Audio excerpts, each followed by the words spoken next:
Thanks, Rebecca, for those fascinating insights about where production and broadcast are likely to be in the next 18 months. There were some really interesting points about AI, particularly about how it's mainly being used to boost efficiency rather than for creativity. That's a point that our panel will be picking up on during the next discussion. Generation AI.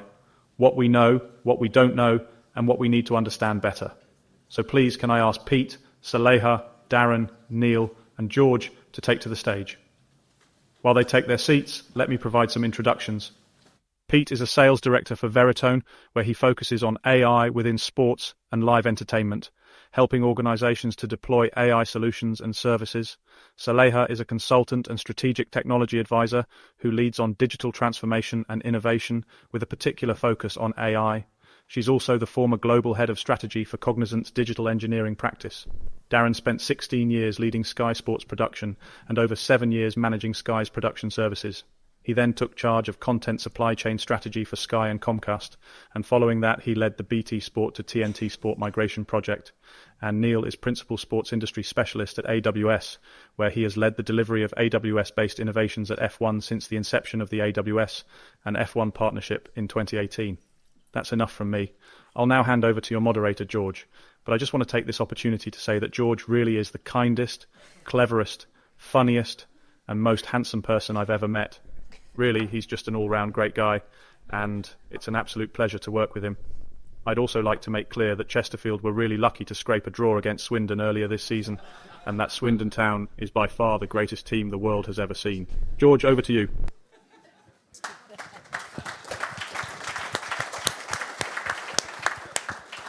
Will, such kind words. Thank you so much. Thank you so much. So to anyone who didn't realise, that's obviously a little clip that we created earlier. We thought it'd just be a little bit fun to generate our own AI-based content. I'm not sure if those are Will's honestly held views or not, but it's very much a case of me putting words into his mouth. So just to recap on some of the points that AI Will covered there, we want this panel really to help us understand what the current use cases are for AI. We want to get a sense of the business needs and requirements as well. And we want to understand the challenges and the practicalities when it comes to implementing AI-based tools as well. We've got a great panel with some fantastic experience and knowledge as well, and they're really going to be able to give an understanding of how AI is used to both create content and add value, and also to drive efficiencies as well, just to pick up on the point that Rebecca made during that Coretta presentation. So let's get started, and we'll start with you if we can, Pete. So Veritone provides AI-based, enterprise AI software, tools, and applications. And your role is working with lots of those sports organizations as well. So just give us all a sense of how some of those organizations that you work with are using AI at the moment.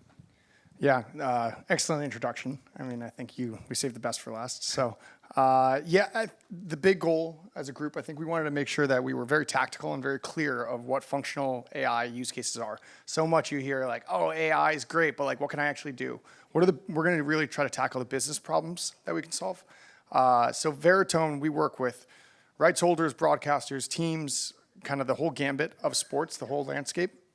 And it's important to kind of have enterprise solutions that can serve all of them. So whether that's, hey, this broadcaster wants to track the ad intelligence. They sold, I'm from Connecticut, so I'll use a Northeastern sponsor, but they sold 30 hours of Dunkin' Donuts advertisements.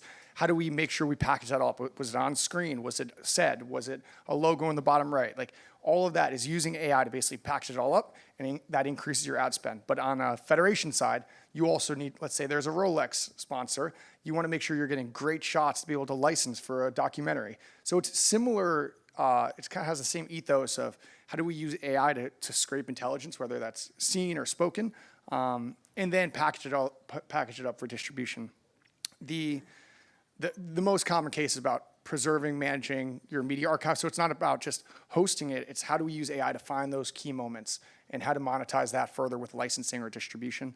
And that's all just the AI component. Now, this is a panel about generative AI. So generative AI is where we start doing something net new. And that's where we would say, okay, let's take that intro video of you, but let's put it into French, let's put it into Spanish, let's put it into Italian, so we can connect with different audiences in the language that most relates to them. Because it's all about connecting, right? It's all about building that emotional bond. And generative AI is just another step forward into creating a way to connect with your audiences. Fantastic. Thanks, Pete. Neil, on the far end there.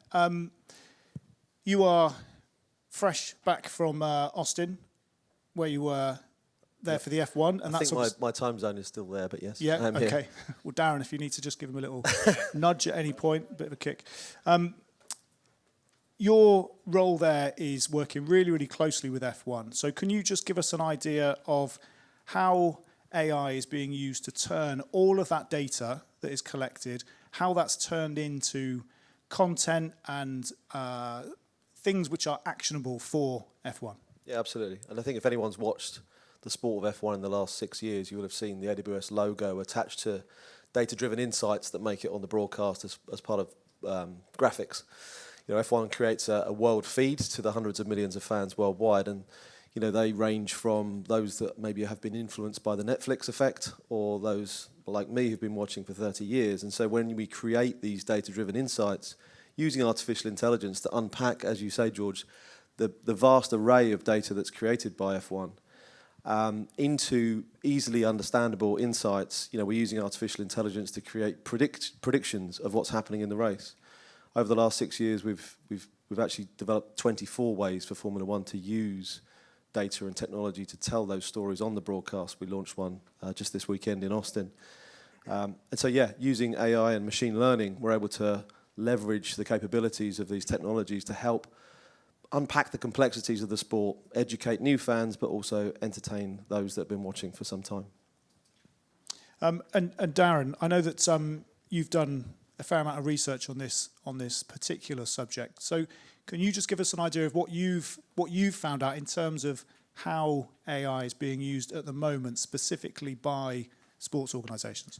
Yeah, I think following on from Rebecca's last piece and talking about where we are with AI and obviously it topping out, I think when I first was asked to come along and do this, my heart was happy to do it, but equally I knew sitting the other side, everyone would groan a little bit thinking, here we go again, we're going to talk about AI. That's why it's super important to talk about what we're doing with it and how we're going to use it in the future. And that's why it is really good that we do this today. I think the key thing for everyone in the room is that they need to embrace this from a point of view of those workflows that they look at all day. Rebecca already mentioned that the things that probably are changing in AI are not the sexy things on air, they're the things behind the scenes. So that is everything from your scheduling to your localization to the way that you set up a gallery or set up an OB now. And I think the one thing that people need to start thinking about is what are the things that we're doing, and that means that they need to step out their job a little bit, and start looking at actually what they're doing and why they're doing it that way. Because most of the time it's been done for the last 20 years that way. And we've got to change because we've got to look at efficiencies, we've got to look at opportunities. We can't rely on the manufacturers just to give us the AI. We need to be able to embrace it and actually take it ourselves. So everything I look at now is how do we maximize that? How do we monetize that? How do we ensure that actually what we're doing isn't repetitive and actually just got lots of people sitting at screens, effectively putting things in blocks of scheduling that actually just isn't worthwhile, where we could use computer vision to do that scheduling, or we could use AI to actually do a lot of extra sort of heroes for localization. So these are the things that I really want this group to kind of talk about, which is the opportunity, and equally for people to understand that the future is not just in the manufacturer's hands. It's got to be in the broadcasters, production companies, and everyone's got to stop for a bit. Just look at what you do and realize that actually there is a better way of doing it, and it's another tool. And I think that's what we're going to talk about, is not AI, but solutions. And that's what the opportunity is going forward. Thanks, Darren. And Saleha, can you give us an idea in your experience and the organisations that you've worked with, what types of tasks or problems do you see the AI tools that are out there at the moment, what are they best suited to? So I think firstly it's fantastic video production saying how handsome and kind we are. So I think there's three key things, and we've all talked about it across many of the sessions today, not just in this one. The first is that efficiency part, and I think what needs to be clear, and Pete opened with this, which was brilliant. That, Gen AI is a subset of AI. AI has been around for a while. Many of us would have been involved and not known it necessarily. The brilliance of Gen AI is the ability to create and really drive original creative content or enhancing original content. And so if you think of traditional AI as the historian or the analysis that can analyze all the data and look at the efficiencies, look at the ways to do things that can be automated to enable production efficiencies, that's one model. But then you have the artistic, creative side of Gen AI, and that's the ability to then really engage with audiences you already have from an expert view, but also those from a novice view or new audiences, new markets, new translation. And so being able to create new content quickly, efficiently, in an innovative way, combined with the ability to be more effective on the back end, and then looking at how that can drive new business opportunities, new markets, new audiences, excuse me. Those are the three key areas in terms of really driving the future of the industry and doing that in a way that is engaging, that's multidimensional, multi-generational, and really creative around sports, which is what we're all here to do.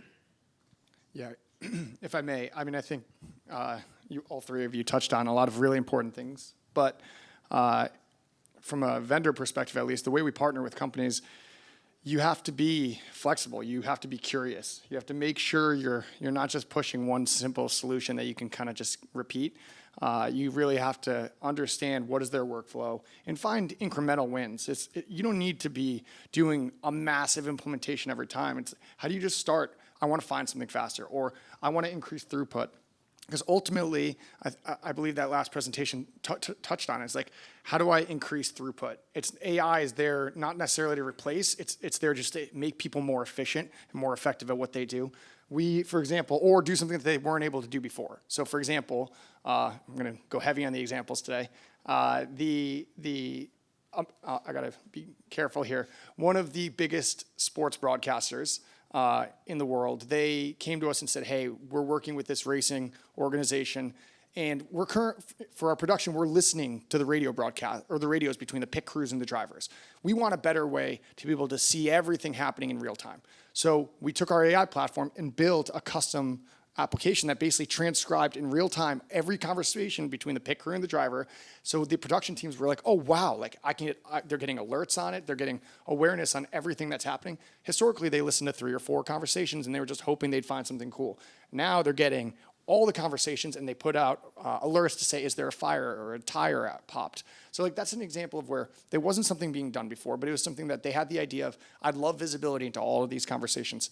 And then once the racing group, they were involved in this, but once they heard about this, they were like, oh, our rule judges would benefit from this to see if there's collusion. So it's like these things just keep building and building, and you find new use cases. So it's not as scary as everyone might think with AI. It's just, what are incremental, cool things that we want to try to solve together? And I think that's exactly what I was getting at, which is look at what you need to solve ultimately, and stop worrying about, is it generative AI or is it AI or is it computer vision? What is it? Ultimately, both Neil and Pete obviously discussing, they need to solve problems. And I think we all do. And if you look at even utilization of equipment and how we set that up and how we use people, all of those things are problems that we need to solve every day. And obviously, this allows us to do that. And I think using certain, companies, whether it be AWS or Veritone or any of the companies out there to allow you to do these things, this is why I say it's important just to step back for a moment, look at the problems you're trying to solve, and then come up with the right solutions that ultimately will bring both efficiencies, but cost effectiveness that then puts effectively that money back on air again. Because obviously we are really struggling with the amount of content that we're having to distribute, and ultimately the most important thing is about how we get efficiency out of everything we do going forward.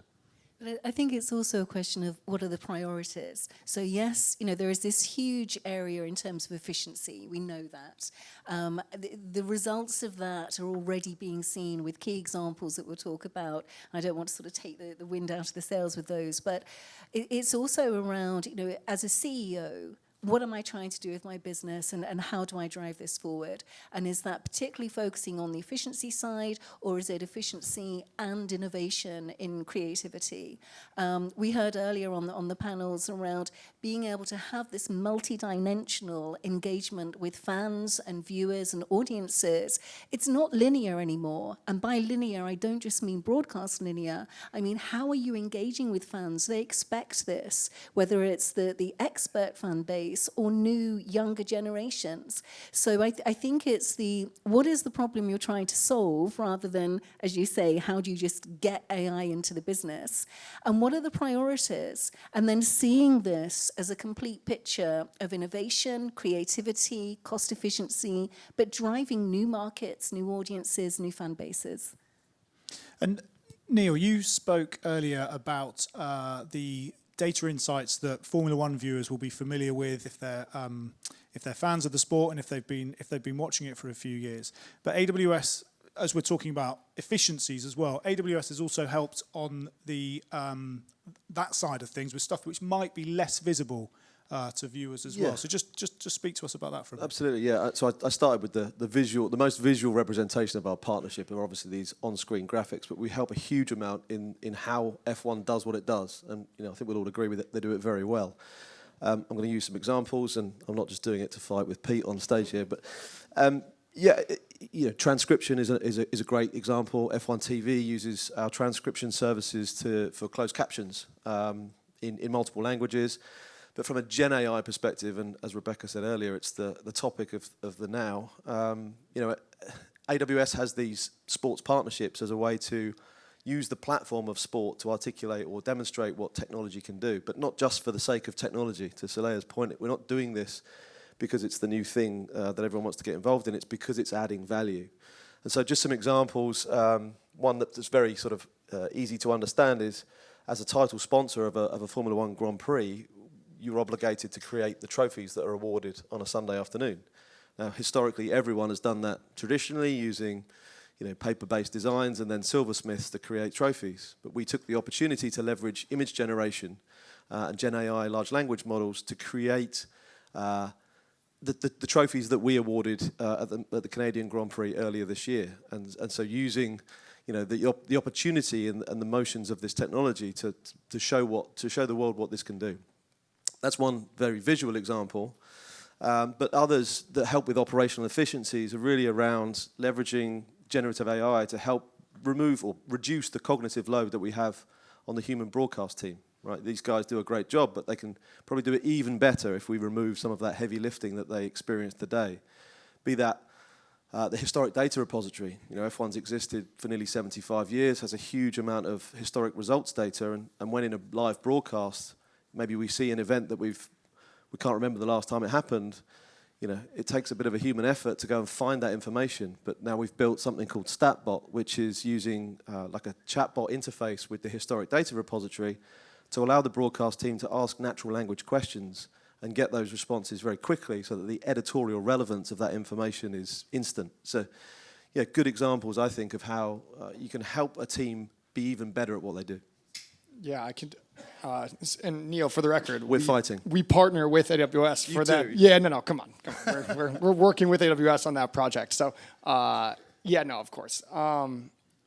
Another interesting use case around generative AI is a functionality that we're developing for our 2.0. It's storyboard assistant. So we work with so many archives, and a huge component is licensing, and we go out and sell it. But how do we help the editors and creative teams create a video more efficiently? So you can now, using our new search query, you can say, hey, give me a 3-minute Federer video from his 2004 US Open, let's say. That's just a random example. But you can actually use generative AI to collect all of these great shots and samples to give them a starting point.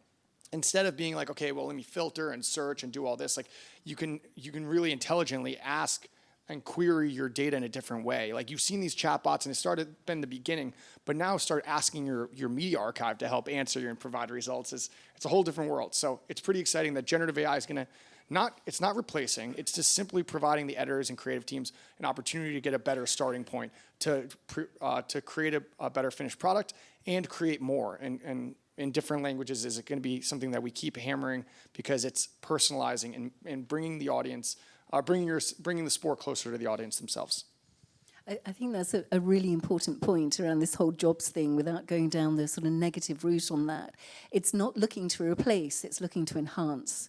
And the ability to create or have a starting point for content that can engage new audiences or can drive accessibility to the sports, whether that's geographic or elsewhere, is really, really key. That's the good, that's the purpose. And it enables production people, creative people to really do their jobs more effectively, which is what they want to do. They don't want to be tearing through tons and tons of data for stats on what was this, that, and the other that happened, whether it was where a ball landed or where an F1 tire blew. If that is available immediately, and that's the thing, it's the speed at which this is available, which can enhance the viewing experience or the fan experience. And that's what's really important.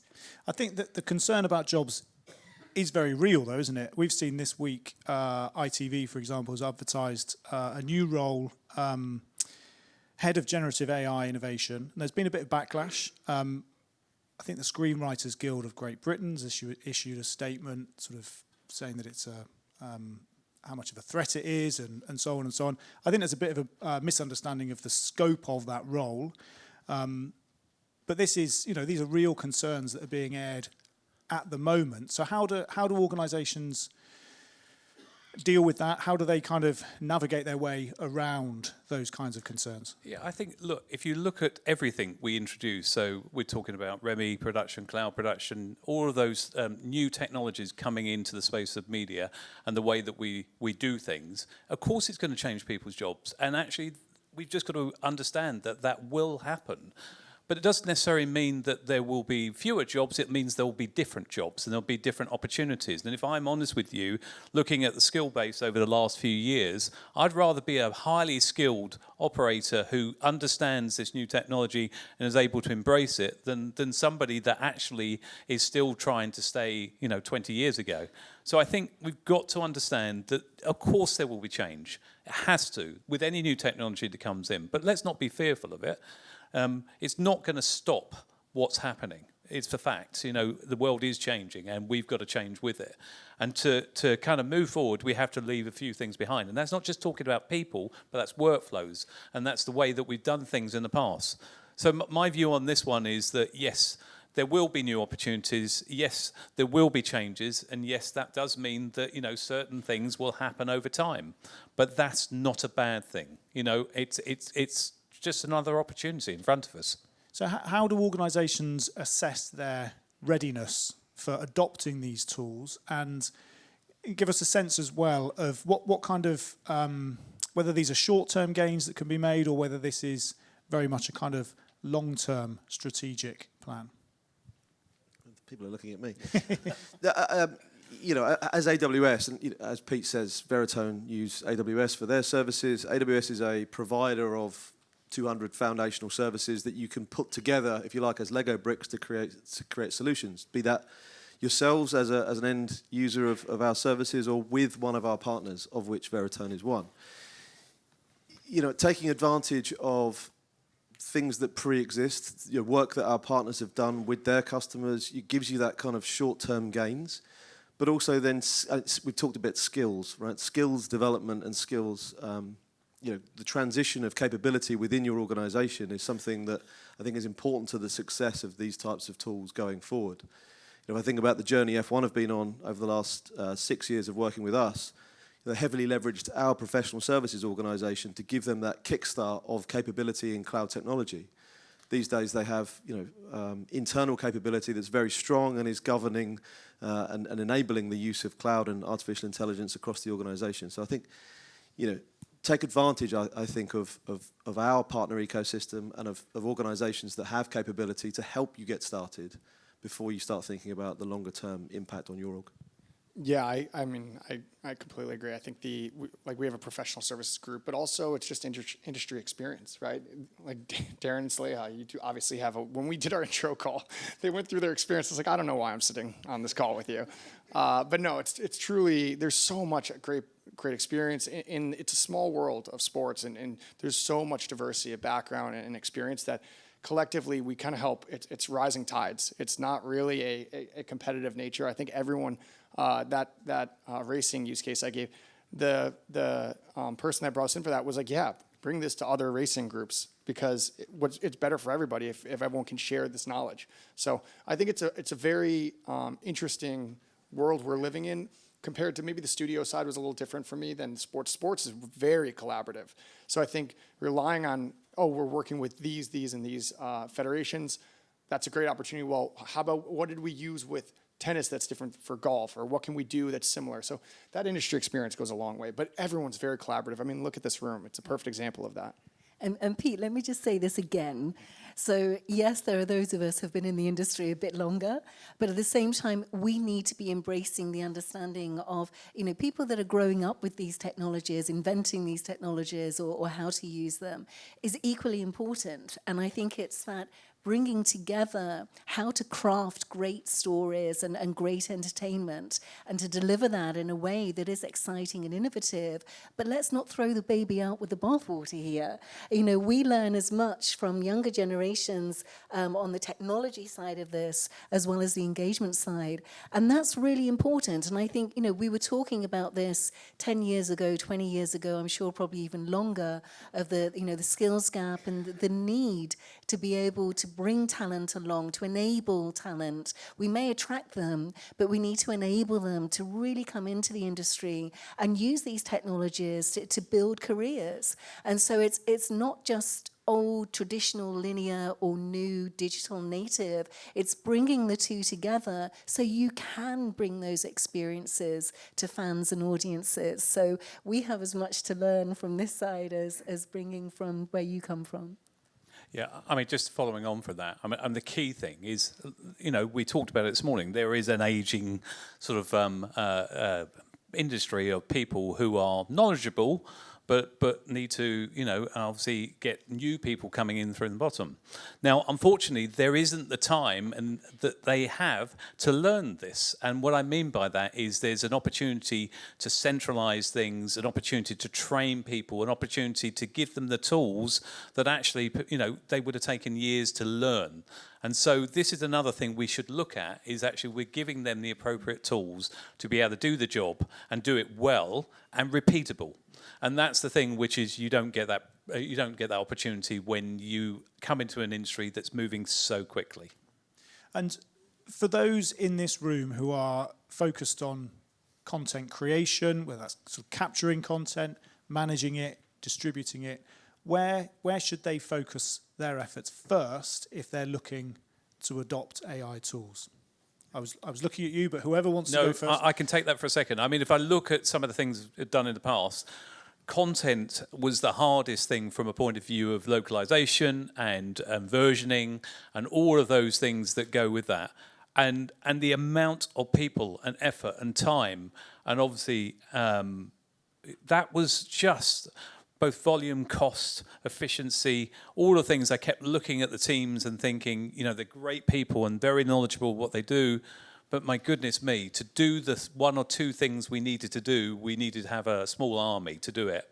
And if I'm looking again at the future, that is not that. The future is actually how can I do those things and have highly skilled people who are able to do many, many, many of those things without worrying about releasing it at a certain time in a certain version in a certain way to a certain platform.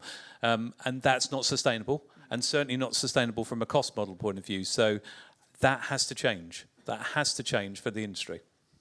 Yeah, I think it's the starting point is what do you have? If your media is in disparate areas, disparate systems, it's on-prem, you need to have quick access to your archive, and that's the starting point to be able to do creative things with it. But until you know what you have and you can find it, you're not going to be able to do much. Saleha, we've only got a couple of minutes left, so I won't ask a fresh question, but give you a chance to answer that same one. Where would you advise any organisations, people who are involved in that kind of creation process, where should they focus their efforts? I think for me, in addition to what's already been said, it goes back to that multi-dimensional, multi-platform viewpoint. So being able to consider, am I losing audiences because I'm only looking at linear and broadcasting, or am I only focusing, although that's a growing market, obviously, on digital platforms? Being able to look at those with a combined lens and then see how AI is enabling you to deliver to that in a cost-effective and creative way. And with that viewpoint, you are opening up to new audiences as well as still serving your existing audiences. And as I said, it goes back to what's the priority in the business. If you are strapped for cash and you need to look at efficiencies, then that's a huge cost saving immediately. And just go for that right now if you need to. But that then can be reinvested. Or if you're looking for new audiences and new markets, or to expand those where you're losing audience and viewers, then you're able to consider other creative ways that can be done in a very speedy, scalable way. That is nothing like we've seen even a year ago, 2 years ago. That's how big this is. The speed and scale is phenomenal. And I think the opportunity that goes with that comes down to what the priority is in the business, and the problem that the business, the organization, the broadcaster, whoever it is trying to solve. Yeah, I think for me it's understanding your viewership, your fan base, where they are, what they like, the types of content that you should serve them, and then understanding if it's resonating, right? So using artificial intelligence tools, not just in the creation of content, but also in that feedback loop. Sentiment analysis of social media, for example. You put a clip out, how well is that being received? Is that the type of thing you should focus on in future? So for me, it's understanding and leveraging these tools to help you with that. And just very quickly, that's a key point, which is really getting that feedback. In the future, it's all about the feedback and actually what are people engaging with, and then how can I quickly produce something that is relevant to that audience.